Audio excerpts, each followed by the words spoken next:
तो hello guys, कैसे हो आप लोग। जैसे कि आपको पता है, आज जो है इम्पोर्टेंट क्वेश्चन सीरीज जो हमारी चल रही थी, आज उसका लेक्चर नंबर 5 है। ठीक है, उस पर हम चर्चा करेंगे लेक्चर नंबर 5 पे। अभी तक हमने पहले दूसरे चैप्टर की बात हमने डिस्कस करी। ठीक है, उसके अंदर हमने कई सारी चीजें जानी। तो class 12 lecture number 5 important question series की हम बात कर रहे हैं। तो आज जो जानेंगे कौन सा इंपॉर्टेंट क्वेश्चन है उस पर हम डिस्कस करेंगे। तो उसके अंदर हम देखने के लिए मिलेगी, सबसे पहले जो क्वेश्चन देखने के लिए मिलेगा वो मिलेगा कि भैया ये बात करी हुई है 8 देशों के बारे में विस्तार से समझाइए। 8 देश कौन कौन से भाई, ये 8 देश क्या बोल रहा हूं मैं, इससे क्या समझते हो आप, और भारत के साथ इनके संबंध क्या है वो बताने का प्रयास करेंगे। तो 8 देशों के बारे में विस्तार से समझाइए। क्या भाई 8 देश, जैसे कि पिछली वीडियो के अंदर, पिछली क्लास के अंदर, पिछले लेक्चर के अंदर मैंने कई सारी चीजें डिस्कस करी थी जो कि जिस स्टूडेंट ने नहीं देखी है, जिसने नहीं देखी है, वो क्या करे कि पिछली क्लास को पहले देख के आए और फिर ये वाली क्लास जो है देखने की कोशिश करे। तो इसके अंदर जो है, और अगर देखना है तो डिस्क्रिप्शन में लिंक प्रोवाइड मैं करा दूंगा पिछली क्लास का। तो आप क्या करो, उसको वॉच करके फिर ये देखने की कोशिश करना। ठीक है, तो अब हम चलते हैं। 8 देश क्या है भैया, सार्क हमने पढ़ा था। जी हाँ, सार्क हमने जो है पढ़ा था। सार्क जब मैंने पढ़ा था तो सार्क के अंदर क्या क्या चीजें पढ़ी थी ये देखने के लिए बात करेंगे हम। सार्क के अंदर क्या क्या पढ़ा था, सार्क के अंदर क्या क्या पढ़ा था भाई, ये बता दो मेरे को एक बार।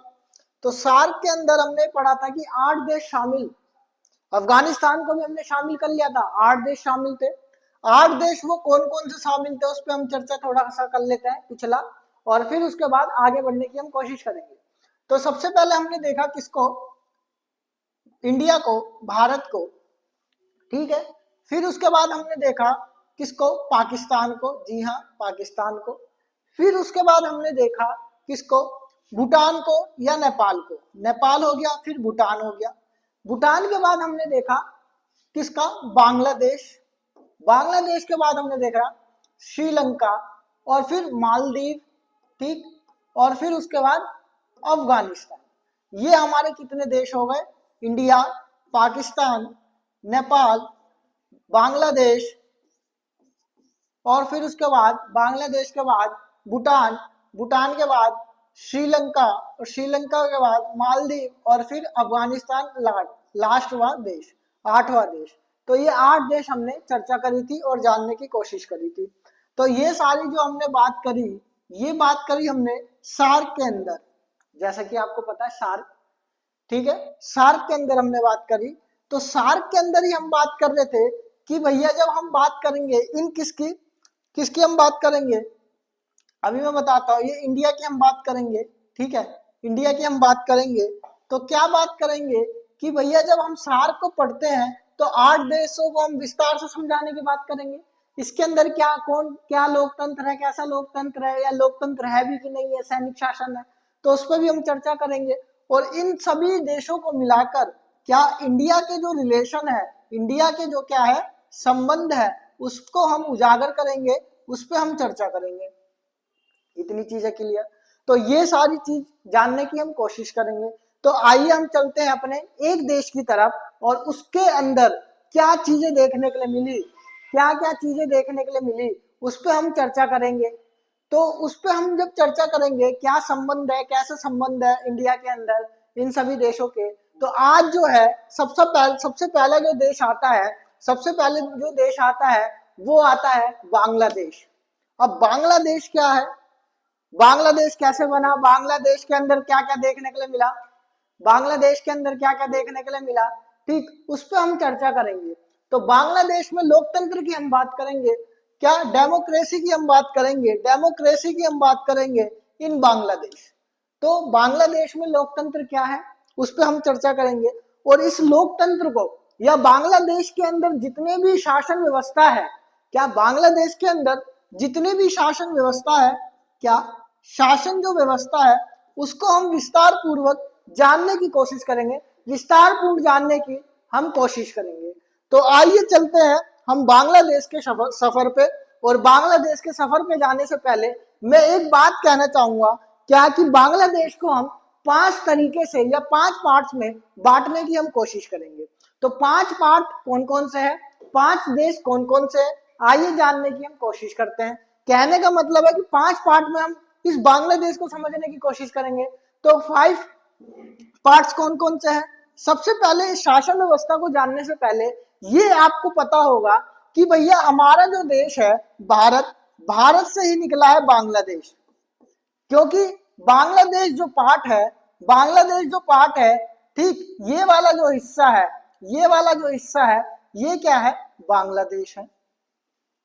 तो बांग्लादेश का पहला पुराना नाम क्या था, बांग्लादेश का पुराना नाम क्या था, पूर्वी पाकिस्तान, है ना, पूर्वी पाकिस्तान, ईस्टर्न पाकिस्तान जिसको हम कहते थे, ठीक है। और वेस्टर्न पाकिस्तान जो एक्चुअल में आज पाकिस्तान है, ये वाला जो पार्ट है उसको हम कहते हैं पश्चिमी पाकिस्तान, ठीक है। तो जो पाकिस्तान, पूर्वी पाकिस्तान था, अब हम उसको बांग्लादेश कब से कहने लग गए, कैसे कहने लग गए, क्या क्या चीजें थी, ये देखने के लिए मिलेगी। तो बात आती है भारत की, एक भारत और पाकिस्तान के वॉर की, भारत और पाक की युद्ध की बात आती है, युद्ध की बात आती है।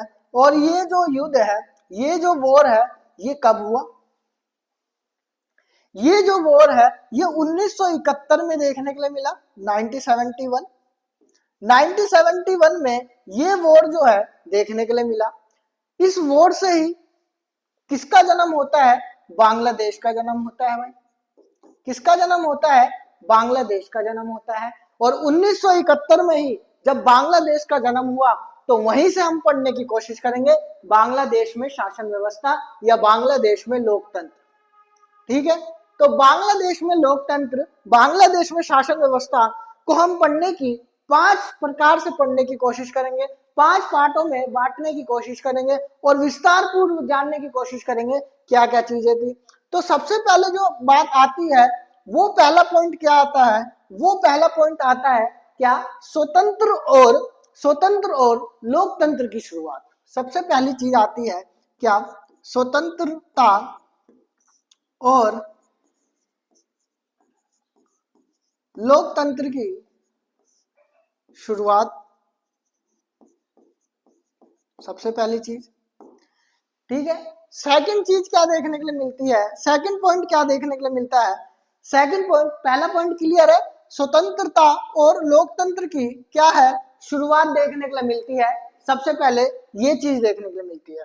फिर उसके बाद देखने के लिए मिलता है क्या, सैन्य शासन,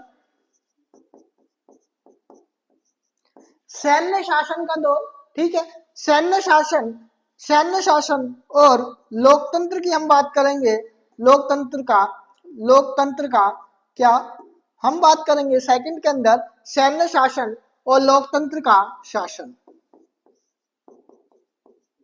ठीक है। अगर मैं ये बात कर दूं क्या, अगर मैं ये बात कर दूं कि स्वतंत्रता और लोकतंत्र की शुरुआत जो है वो कब से हुई, तो वो शुरुआत होती है 1971 से लेके 1975 तक। इसके अंदर हम जानने की कोशिश करेंगे स्वतंत्रता और लोकतंत्र की शुरुआत, सैन्य शासन और लोकतंत्र शासन के अंदर, ठीक है। सैन्य शासन और लोकतंत्र शासन के अंदर अगर मैं बात करूं तो वो मैं बात करता हूं कब से, 1975 से लेके 1990, ठीक। फिर उसके बाद अगर मैं बात करता हूं, अगर मैं बात करता हूं 3 के अंदर, तीसरे पार्ट के अंदर मैं क्या बात करता हूं, ये मैं बात करने की कोशिश करता हूं कि सैन्य शासन के बाद लोकतंत्र की बहाली देखने के लिए मिली, लोकतंत्र की शुरुआत दोबारा से देखने के लिए मिली, लोकतंत्र की बहाली। तीसरा पॉइंट, लोकतंत्र की बहाली जो है इसकी जो शुरुआत देखने के लिए मिलती है, इसकी जो शुरुआत देखने के लिए मिलती है वो 1991 से देखने के लिए मिलती है, 1991 से लेके 2006 तक, ठीक। 2006 तक क्या है ये देखने के लिए मिलता है लोकतंत्र की बहाली के अंदर। फिर उसके बाद चौथा पॉइंट जो है वो क्या देखने के लिए मिलता है, चौथे पॉइंट के अंदर क्या देखने के लिए मिलता है, आपातकाल। आपातकाल की हम बात करेंगे, इमरजेंसी की हम बात करेंगे कि आपातकाल कैसे लगा, क्या है। तो आपातकाल के अंदर देखने के लिए मिलेगा आपातकाल और सैन्य शासन की हम बात करेंगे। किसकी हम बात करेंगे? सैन्य शासन या सैन्य का हस्तक्षेप की हम बात करेंगे। सैन्य शासन और सैन्य हस्तक्षेप और आपातकाल की हम बात करेंगे। इसका जो टाइम पीरियड होगा वो होगा 2007 से लेके 2008 तक। तो अभी तक जो मैंने बात करी है वो शासन कैसे चलेगा, किस प्रकार से चलेगा, उसके अंदर हम चर्चा की बात कर रहे हैं। और उसको मैंने कई टाइप्स में, मतलब कई प्रकार में बांटने की कोशिश करी है। सबसे पहले मैंने बताया स्वतंत्र और लोकतंत्र की शुरुआत देखने के लिए मिली 1971 में, जब बांग्लादेश को फ्रीडम मिलती है, स्वतंत्रता मिलती है। उसके दौरान 1971 से लेके 75 तक, ठीक है। फिर उसके बाद देखने को मिला सैन्य शासन और लोकतंत्र का शासन, जो कि 1975 से लेके 1990 तक देखने के लिए मिला। फिर उसके बाद मैंने चर्चा करी लोकतंत्र की बहाली, लोकतंत्र कैसे दोबारा से उजागर हुआ, और उसकी हम बात करेंगे 1991 से लेके 2006 तक। और फिर एक दौर ऐसा आया जिसके अंदर आपातकाल इमरजेंसी देखने के लिए मिली, देश के अंदर कई सारी चीजें देखने के लिए मिली, और उसमें आपातकाल और सैन्य शासन का हस्तक्षेप 2007 से लेकर 2008 तक की हम बात करेंगे। ठीक है, इतनी चीजें क्लियर। तो एक चीज एक रह गई, वो चीज क्या रह गई? तो पांचवी चीज क्या रह गई भाई? पांचवी चीज जो रह गई वो रह गई शेख हसीना का दौर। क्या? शेख हसीना जो है, शेख हसीना जो है, आपको पता है शेख हसीना का, आपने नाम भी अच्छे से सुना है। तो शेख हसीना का जो दौर है, शेख हसीना का जो दौर है, शेख हसीना की हम बात करेंगे। तो शेख हसीना का क्या देखने के लिए मिलेगा? दौर देखने के लिए मिलेगा। और ये टाइम पीरियड जो होगा 2009 से थोड़ा वर्तमान देखने के लिए मिलेगा। क्या वर्तमान देखने के लिए मिलेगा? शेख हसीना का दौर या समय काल या टाइम पीरियड जिसको हम बोलते हैं, शेख हसीना का दौर। इतनी चीजें क्लियर समझ में आई? ठीक है। तो अगर हम बात करें, आगे हम चले, मैंने बोला लोकतंत्र में मतलब कि बांग्लादेश के अंदर शासन व्यवस्था। क्या बोला मैंने? बांग्लादेश के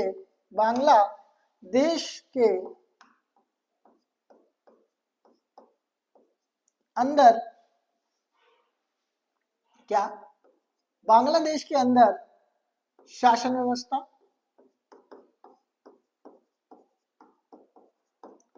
तो इस बांग्लादेश की शासन व्यवस्था को मैंने किस रूप में बांटने की कोशिश करी? मैंने भैया 5 रूप में बांटने की कोशिश करी। इतनी बात क्लियर? 5 रूप में मैंने बांटने की कोशिश करी। तो ये 5 रूप कौन कौन से हैं? 5 रूप कौन कौन से हैं? तो 5 रूप अभी मैंने बताया। सबसे पहले मैंने बताया क्या? स्वतंत्रता। ठीक है, स्वतंत्रता और लोकतंत्र की शुरुआत। ठीक है, स्वतंत्रता और लोकतंत्र की शुरुआत। ठीक। और इसका जो टाइम पीरियड बताया मैंने 1971 से लेके 1975, पहली चीज। दूसरा मैंने बताने की कोशिश करी, क्या? सैन्य शासन की हमने बात करी। सैन्य शासन,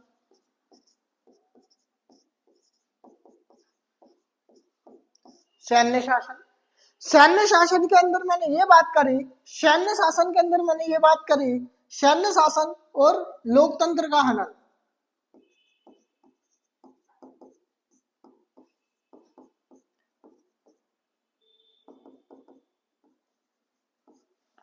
इसकी जो मैंने टाइम पीरियड की बात करी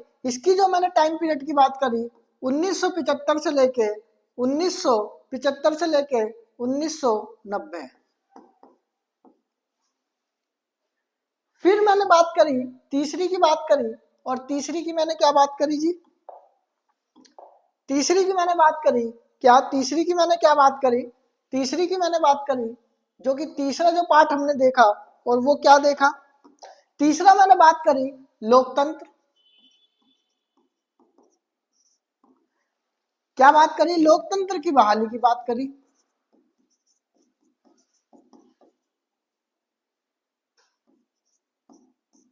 लोकतंत्र की बहाली। और ये लोकतंत्र की बहाली जो है ये 1900 कब से देखने के लिए मिलती है, 1991 से लेके 2006 तक, ठीक है।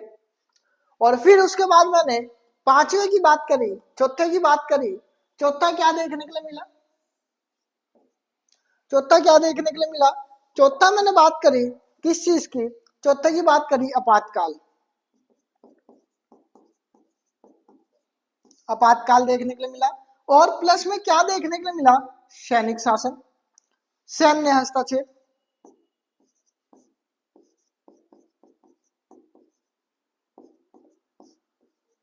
ठीक।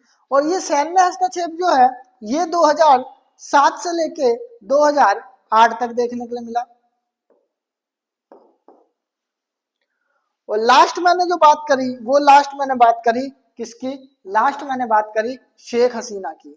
किसकी बात करी भाई, शेख हसीना की।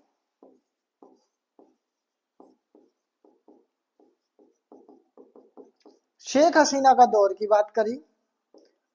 और ये दौर जो है ये दौर जो है ये 2008 से थोड़ा, अभी तो प्रेसिडेंट चेंज हो चुके हैं, ठीक है, तो इसको हम वर्तमान अभी लिख लेते हैं, फिर बाद में देखने के लिए कोशिश करेंगे, ठीक है। तो इतनी सारी चीजें क्लियर। अब आगे चलते हैं, एक एक करके एक एक पॉइंट लेके चलते हैं, एक एक पॉइंट लेके चलते हैं। और एक एक पॉइंट लेके क्या चलेंगे, एक एक पॉइंट लेके चलेंगे क्या, एक एक पॉइंट लेके चलेंगे। सबसे पहला दौर कौन सा देखने के लिए मिला, जी हाँ, सबसे पहले मेरे को दौर देखने के लिए मिला कौन सा, सबसे पहले मेरे को दौर देखने के लिए मिला स्वतंत्रता। स्वतंत्रता और लोकतंत्र का दौर।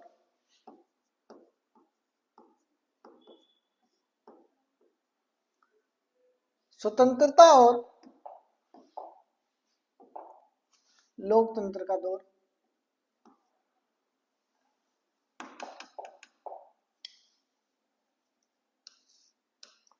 लोकतंत्र का दौर, ठीक।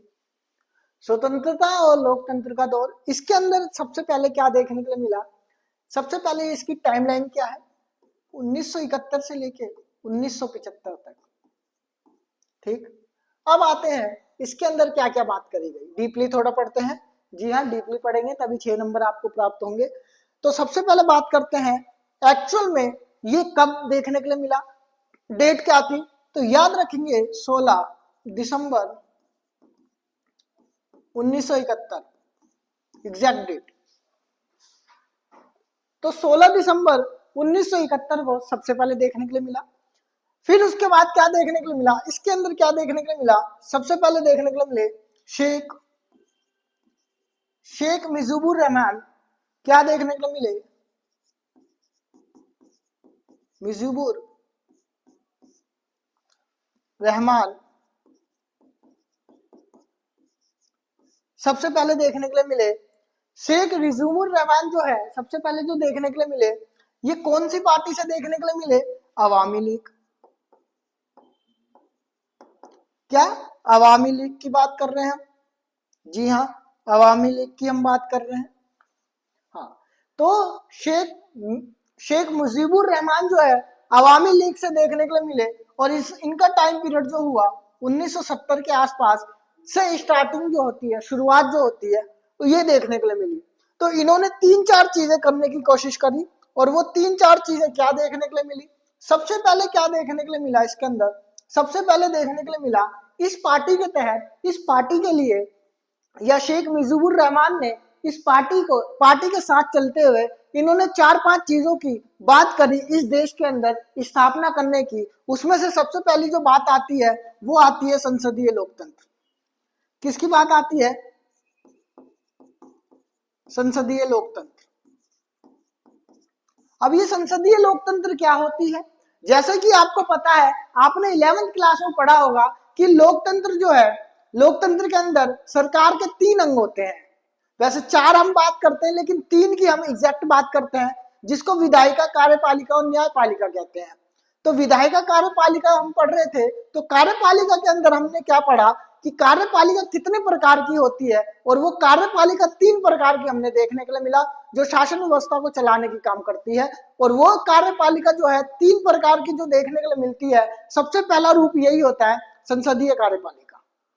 तो संसदीय कार्यपालिका के अंदर संसदीय लोकतंत्र की हम बात करते हैं, फिर उसके बाद अध्यक्षात्मक लोकतंत्र, अध्यक्षात्मक कार्यपालिका, और उसके बाद अर्ध अध्यक्षात्मक कार्यपालिका की हम बात करते हैं, अर्ध अध्यक्षात्मक लोकतंत्र की बात करते हैं। तो संसदीय लोकतंत्र के अंदर ये देखने के लिए मिलता है कि भारत का जो प्रधानमंत्री होगा, पीएम होगा, और उसी के साथ साथ राष्ट्रपति, और राष्ट्रपति अगर नहीं है तो राजा होगा। फॉर एग्जाम्पल की मैं बात करूं तो ब्रिटेन के अंदर। तो संसदीय लोकतंत्र के अंदर ये देखने के लिए मिलता है कि भैया संसदीय लोकतंत्र यहाँ पर देखने के लिए मिला, ये बोला गया, अवामी लीग ने ये बोला कि मैं संसदीय लोकतंत्र व्यवस्था यहाँ पर लागू करूंगा। और फिर उसके बाद देखने के लिए मिला दूसरी चीज, क्या देखने के लिए मिली, दूसरी चीज देखने के लिए मिलती है धर्मनिरपेक्षता। क्या देखने के लिए मिलती है? धर्मनिरपेक्षता। तो अब ये धर्मनिरपेक्षता क्या होती है? धर्मनिरपेक्षता क्या होती है, इसके अंदर बस एक छोटा सा पॉइंट मैं नोट करवाना चाहूंगा कि धर्मनिरपेक्षता आप पढ़ते हुए आ रहे 11th क्लास में, एक पूरा सेकंड बुक के अंदर आपका पूरा एक टॉपिक था, एक चैप्टर था, तो वो आपने बहुत अच्छे से पढ़ा होगा। बस मैं एक लाइन में इसको खत्म करना चाहूंगा। धर्मनिरपेक्षता का मतलब कि देश का कोई भी धर्म नहीं होगा, सारे धर्म जो होंगे वो समान, इक्वल माने जाएंगे। जैसे कि एज भारत के अंदर एज इट इज देखने के लिए मिलता है कि हिंदू मुस्लिम सिख आपस में सब भाई भाई देखने के लिए मिलते हैं, वो हमारे देश के अंदर धर्मनिरपेक्षता की बात करते हैं। तो धर्मनिरपेक्षता की बात इन्होंने करी।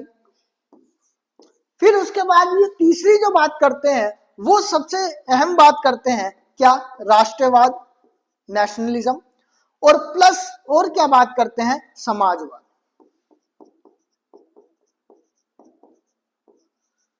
क्या? समाजवाद।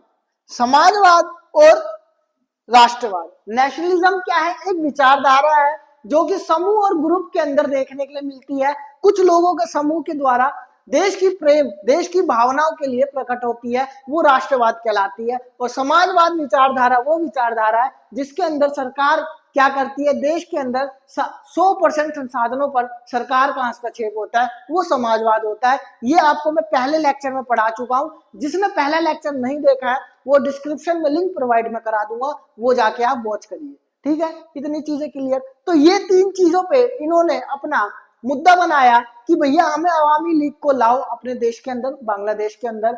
और शेख मुजीबुर रहमान ने इस बात पे, इन तीनों बात पे क्या करा, जोर पकड़ा और जोर डाला। ठीक है, और यही जोर पकड़ते हुए बांग्लादेश के अंदर, यही जोर पकड़ते हुए ये थोड़ा तो कायम हुआ, लेकिन क्या देखने के लिए मिला, लेकिन यहां पर क्या देखने के लिए मिला, ये पूरी तरीके से असफल रहा और नहीं भी रहा। क्यों? क्योंकि ये पूरी तरीके से सेटिस्फाई नहीं कर पाया यहाँ की जनता को। तो यहाँ पर देखने के लिए मिला ऐसा क्यों हुआ, ये सारी चीजें यहाँ पर अपनाई गई, कहीं ना कहीं ये क्या हुआ, यहाँ पर अपनाई गई तो ये खराब क्यों हुई, ये चली क्यों नहीं? तो इसके पीछे सबसे पहले रीजन था भ्रष्टाचार। क्या सबसे पहले रीजन था? क्या? भ्रष्टाचार। और भ्रष्टाचार से तो, करप्शन से तो आप बहुत अच्छे से वाकिफ होंगे, भ्रष्टाचार और करप्शन से तो। फिर सेकंड जो देखने के लिए मिला, आर्थिक संकट। अर्थव्यवस्था जो थी बिल्कुल चौपट थी, आर्थिक संकट। और फिर तीसरा जो देखने के लिए मिला, तीसरा जो देखने के लिए मिला वो प्रशासनिक की बात करता है। प्रशासनिक मतलब प्रशासन यहाँ का जो था वो सही से काम नहीं कर रहा था, सही से वो यहाँ पर काम नहीं कर पा रहा था, भ्रष्ट नेता थे यहाँ पर, इसलिए आर्थिक व्यवस्था भी, आर्थिक संकट भी देखने के लिए मिला, आर्थिक व्यवस्था भी खराब हो गई, इकोनॉमिक क्राइसिस देखने के लिए मिला। तो ये सारी चीज जो है ये पहले दौर के अंदर बात करते हैं कि पहले दौर जो है क्या देखने के लिए मिला। जी हाँ, नोट डाल के एक और पॉइंट लिखेंगे, वो नोट डाल के क्या पॉइंट है, सबसे अहम पॉइंट जो कि इस दौर का अंत करते हुए नजर आता है, वो पॉइंट क्या है, वो पॉइंट क्या है, वो पॉइंट ये है कि भैया 1975 के अंदर, 1975 के अंदर शेख मुजीबुर रहमान ने, जो कि अभी मैंने बताया क्या, शेख, ये पार्टी जो है जीत जाती है और यही देखने के लिए मिलते हैं यहाँ पर, ठीक है। सत्ता में शेख मुजीबुर रहमान, इन्होंने एक चीज क्या देखने के लिए मिली, एक चीज लागू करी शेख मुजीबुर रहमान ने, जो आपके पेपर में पूछी जाती है। शेख मुजीबुर रहमान, इन्होंने क्या देखने के लिए मिले, क्या देखने के लिए मिला, बक्साल करके एक चीज लागू करी, ठीक है। बक्साल करके, क्या बक्साल, ये बक्साल क्या था भाई, बक्साल क्या था, ये बक्साल जो था ये क्या देखने को मिला, ये बोलता है बी से बांग्लादेश, बांग्लादेश कृषक स्वामिक अवामी लीग, ये पूरी चीजें देखने के लिए मिली बक्साल, ठीक है। तो ये सारी चीज जो है इसके अंदर देखने के लिए मिली। और नोट में ही एक और चीज लिखेंगे, क्या 15 अगस्त की रात को 1975, 15 अगस्त 1975 को पूरे परिवार के साथ, जी हाँ पूरे परिवार के साथ शेख को क्या कर दिया गया, सैन्य द्वारा हत्या कर दी गई, या सैनिक द्वारा, यहाँ की सेना के द्वारा क्या कर दी गई, सैन्य द्वारा इनकी हत्या कर दी गई, इनको मार दिया गया, ठीक है। और यहां से फिर देखने के लिए मिलेगा सैनिक शासन, जो कि हम यहाँ बात करेंगे कहां पर, ये हमारा कंप्लीट होता है। अब हम बात करेंगे सैनिक शासन, ठीक है। सैनिक शासन पे आते हैं, ये पहला था, ये दूसरा है, ये तीसरा है, ठीक है, ये तीसरा है, ये चौथा है, ठीक, ये चौथा है, और ये शेख हसीना वाला पांचवा है, ठीक है। एक हमारा कंप्लीट होता है, दूसरे पे चलते हैं। एक हमारा कंप्लीट होता है, अभी तक सारी मैंने ये बताई, जिसको दिक्कत है एक बार रिवीजन देख ले। स्वतंत्र और लोकतंत्र का दौर देखने के लिए मिला 1971 में 1975 तक, और 16 दिसंबर 1971 में ये देखने के लिए मिलता है। शेख मुजीबुर रहमान जो है अवामी लीग के साथ सत्ता में आते हैं। इन्होंने तीन चीज पे बात करी, एक संसदीय लोकतंत्र, एक धर्मनिरपेक्षता की बात करते हैं, एक राष्ट्रवाद और समाजवाद की बात करते हैं। और फिर लेकिन ये असफल रहा, ये लेकिन क्यों असफल रहा, क्योंकि इसके पीछे कारण था। वो क्या कारण था, वो ये था कि यहाँ पर भ्रष्ट नेता थे, भ्रष्टाचार पीक पे था, ऊपर देखने के लिए मिला, और आर्थिक संकट, जिसकी वजह से आर्थिक संकट देखने के लिए मिला। नोट डाल के मैंने लिखवाया 1975 में शेख मुजीबुर रहमान ने क्या बक्साला जो है इसकी स्थापना करते हैं, और 15 अगस्त 1975 में परिवार के साथ शेख की हत्या कर दी जाती है, और यहां से ये दौर खत्म होता है। और फिर इस दौर के आगे हम चलते हैं दूसरे दौर पे, जिसको हम बोलते हैं सैनिक दौर। तो दूसरा दौर क्या है, सैन्य शासन। सैन्य शासन, तो सैन्य शासन और लोकतंत्र,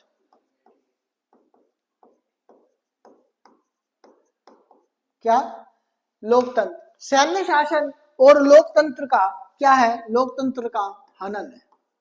कैसे, यहाँ पर लोकतंत्र की तबाही देखने के लिए मिली, ठीक है, लोकतंत्र की तबाही देखने के लिए मिली, सैन्य शासन और लोकतंत्र का हनन देखने के लिए मिला। तो इसके अंदर सबसे पहले हम पढ़ेंगे, इसके अंदर हम पढ़ेंगे दो चार दौर, दो चार चीजें वो क्या है। सबसे पहले ए पार्ट हम देखेंगे, ए चीज हम देखेंगे, वो देखेंगे जियाऊ, किसका हम देखेंगे, जियाउर रहमान, किसका हम देखेंगे, जियाउर रहमान। जियाउर रहमान जो है, जियाउर रहमान का शासन देखने के लिए मिलेगा इसके अंदर, ठीक है, जियाउर रहमान का शासन देखने के लिए मिलेगा। और जियाउर रहमान का जो शासन है उसके अंदर सबसे पहले देखने के लिए मिलेगा, ये सैन्य प्रमुख थे। कौन थे भाई, सैन्य प्रमुख थे, ठीक, सैन्य प्रमुख ये देखने के लिए मिले। और साथ साथ देखने के लिए मिला, इन्होंने जो है एक चीज देखने के लिए मिली, एक पार्टी देखने के लिए मिली, जिसकी स्थापना ये करते हैं, उसका नाम था बांग्लादेश, क्या,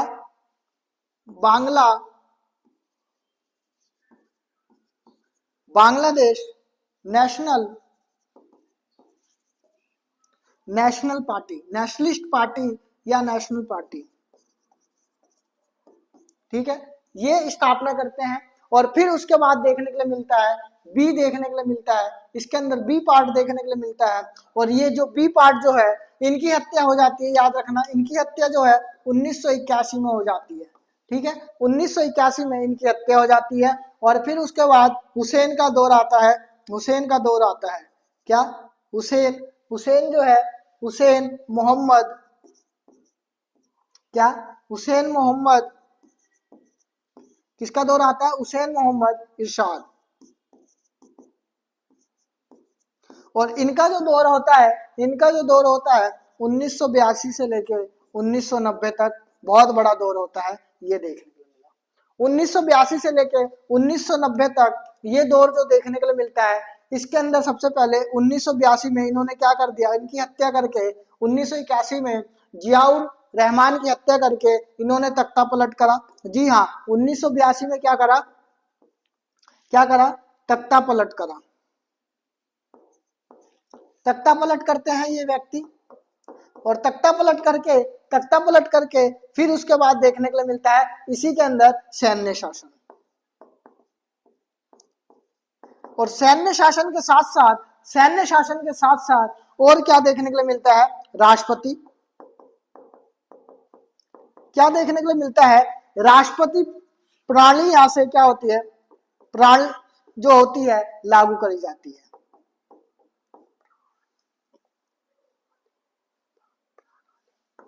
तो राष्ट्रपति प्रणाली जो है लागू करी जाती है, सैन्य शासन जो है यहाँ पर देखने के लिए मिलता है।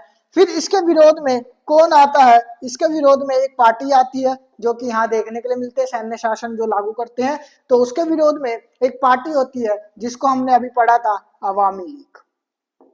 ठीक है, अवामी लीग जो होती है, अवामी लीग जो होती है, ये पार्टी जो होती है ये क्या बोलती है, अवामी लीग, और प्लस जो है बीएनपी।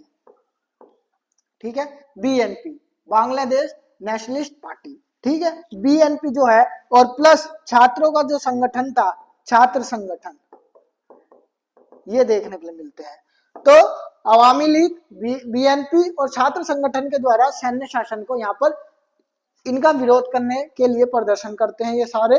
और 1990 में क्या देखने के लिए मिलता है, जी हाँ, 1990 में देखने के लिए मिलता है यहाँ पर कि तख्ता पलट होके 1990 में इरशाद जो है वो रिजाइन कर देते हैं।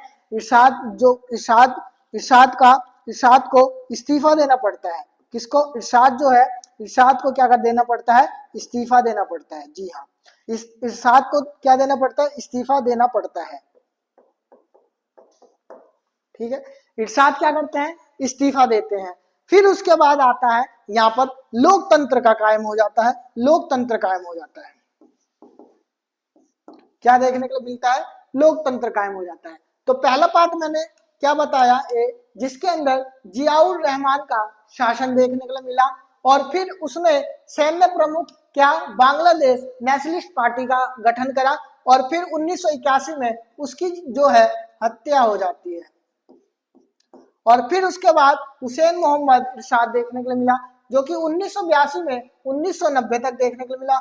1982 के अंदर तख्ता पलट किया जाता है और सैन्य शासन और राष्ट्रपति प्रणाली जो है लागू करी जाती है। इनके विरोध में, सैन्य जो शासन लागू कर रहे थे, इनके विरोध में Awami League plus BNP party, Bangladesh Nationalist Party plus छात्र संगठन देखने के लिए मिलता है। और 1990 में इरशाद को इस्तीफा देना पड़ता है इस दबाव के चलते।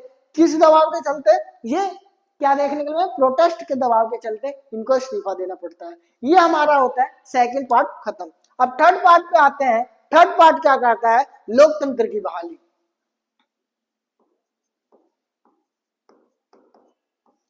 क्या, लोकतंत्र की बहाली। लोकतंत्र की बहाली के अंदर सबसे पहले हम क्या देखेंगे, सबसे पहले हम क्या देखेंगे, सबसे पहले हम लोकतंत्र की बहाली के अंदर क्या देखेंगे, चुनाव देखेंगे। आप चुनाव जो है, लोकतंत्र की बहाली जो है, इसका अगर मैं टाइम पीरियड की बात करूं 1991 से लेकर 2006 तक। ठीक है, चुनाव की बात करते हैं। चुनाव के अंदर देखने के लिए मिला, 1991 में देखने के लिए मिला बीएनपी पार्टी। बीएनपी पार्टी आपको पता ही है, बांग्लादेश नेशनलिस्ट पार्टी जो है देखने के लिए मिली। और इसमें जो व्यक्ति हुए, जो प्रधानमंत्री बने, उनका नाम था खालिदा दीदी, खालिदा जिया बोलते हैं इनको। ये क्या देखने के लिए मिले, ये यहाँ पर पीएम देखने के लिए मिले या प्रधानमंत्री, ठीक। फिर उसके बाद क्या देखने के लिए मिले, फिर उसके बाद देखने को मिले संसदीय लोकतंत्र की बहाली। क्या? संसदीय लोकतंत्र, जो कि संसदीय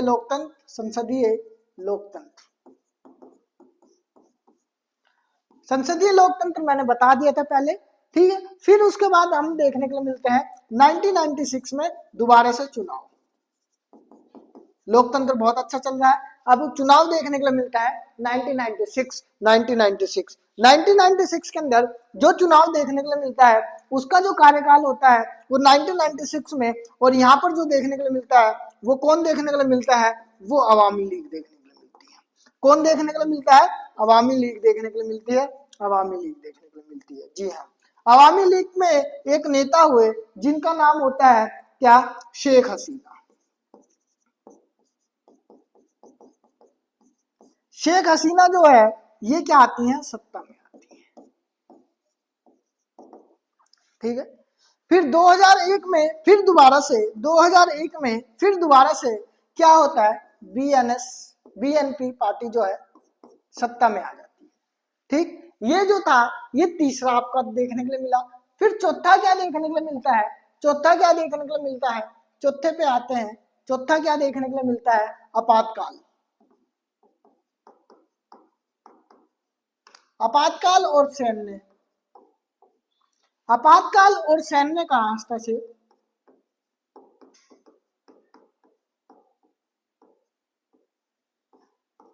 हस्तक्षेप जो है इसके अंदर जो है क्या देखने के लिए मिलता है? इसके अंदर देखने के लिए मिलता है कि भैया आपातकाल में ऐसा बोला गया कि 2006 में जो है धांधली होती है, ठीक है। ये धांधली जो है ये देखने के लिए मिलती है, और 2007 में जी हाँ 2007 की अगर मैं पूरी डेट की बात करूं तो 11 जनवरी 2007। और यहां से देखने के लिए मिलता है क्या? आपातकाल। यहां से क्या देखने के लिए मिलता है? राष्ट्रपति के द्वारा यहाँ पर आपातकाल की घोषणा होती है। और उस टाइम के जो राष्ट्रपति जो थे वो कौन थे? वो कौन थे? याजुद्दीन करके एक व्यक्ति का नाम हुआ, याजुद्दीन, ठीक है। वो राष्ट्रपति थे याजुद्दीन अहमद, ठीक है। याजुद्दीन अहमद जो है वो राष्ट्रपति थे यहाँ पर। और याजुद्दीन अहमद साथ साथ मुख्य सलाहकार जो थे, जिन्होंने एडवाइजर जिसको हम बोलते हैं, मुख्य सलाहकार जिन्होंने आपातकाल की घोषणा के लिए इनको सलाह दी, वो कौन थे? सलाहकार कौन थे?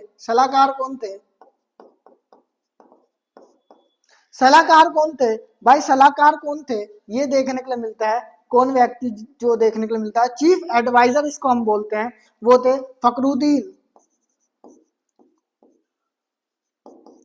फकरुद्दीन व्यक्ति जो थे, फकरुद्दीन अहमद इनका भी नाम था, ठीक है। राष्ट्रपति जो हुए वो हुए याजुद्दीन अहमद, और मुख्य सलाहकार चीफ एडवाइजर जो हुए फकरुद्दीन अहमद। इन्होंने मिलकर क्या करा? 11 जनवरी 2007 को आपातकाल की घोषणा कर दी। आपातकाल लगा दी, इमरजेंसी लगा दी, ठीक है। आपातकाल जब लगाया तो 2008 में फिर क्या हो गया? इसको खत्म करा गया। और फिर दोबारा से अवामी लीग जो पार्टी थी, कि क्या अवामी जो लीग पार्टी थी वो क्या हुई? सत्ता में आई। इतनी चीजें क्लियर। तो अब ये जो सारी चीजें मैंने बताई, ये जो सारी चीजें 4 चीज मैंने बताई, अब आते हैं हम शेख हसीना के दौर पे। तो ये जो व्यक्ति जो दिख रही है आपको, ये कौन है? ये शेख हसीना है, ठीक है। तो शेख हसीना का जो दौर है वो कब आता है? 5वां आता है। शेख हसीना का जो दौर आता है वो क्या आता है? वो 5वां आता है। और 5वें के अंदर ही देखने के लिए मिलता है, जो देखने के लिए मिलता है वो क्या देखने के लिए मिलता है? शेख हसीना का दौर। किसका? शेख हसीना का दौर। तो शेख हसीना का जो दौर है वो देखने के लिए मिलता है। और शेख हसीना का जो दौर है अब वो स्टार्ट हम करते हैं। शेख हसीना का दौर सबसे पहले 2009 में अवामी लीग के तहत शेख हसीना जो है सत्ता में देखने के लिए मिलती है दोबारा से। तो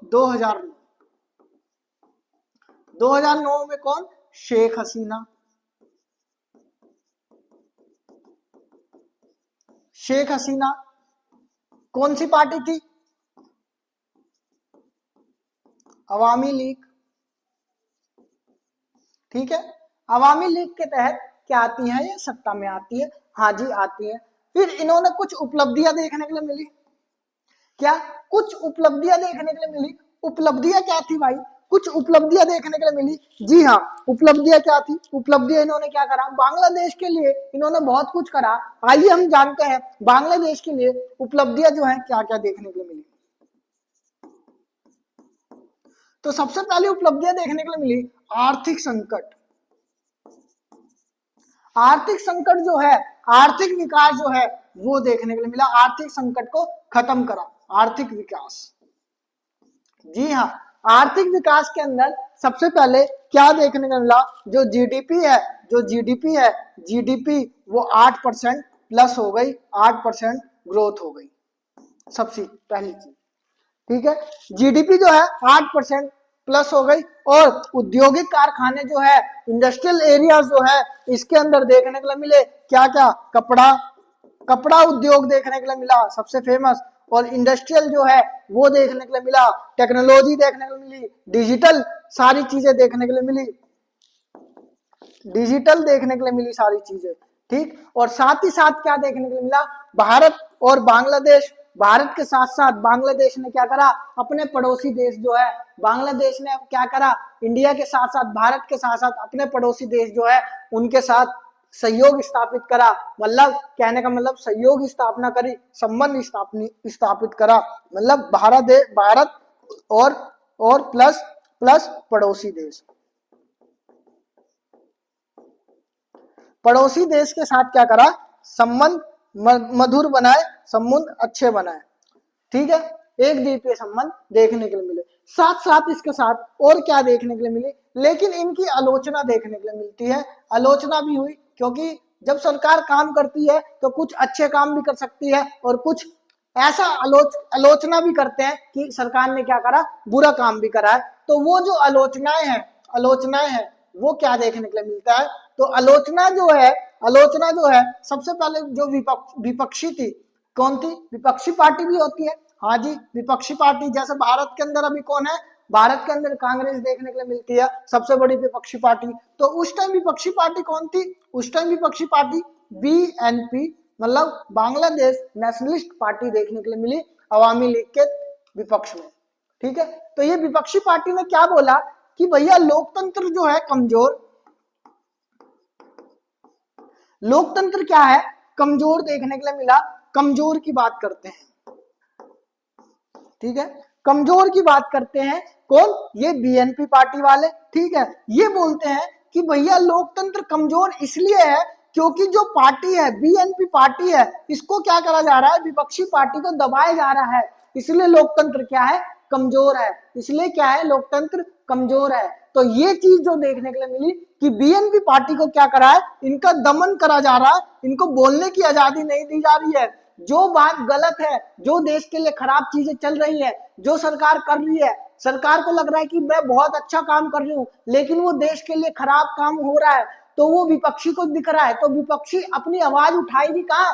यहाँ संसद के अंदर। लेकिन ये जो है कौन? अवामी लीग। ये बीएनपी पार्टी जो बोल रही है अवामी लीग हमारी बातें सुन ही नहीं रही है, अपनी मनमानी कर रही है। तो यही बोला गया हमारा दमन करा गया, हमें बोलने की आजादी नहीं दी जा रही है, इसलिए लोकतंत्र यहाँ पर कमजोर देखने के लिए मिला।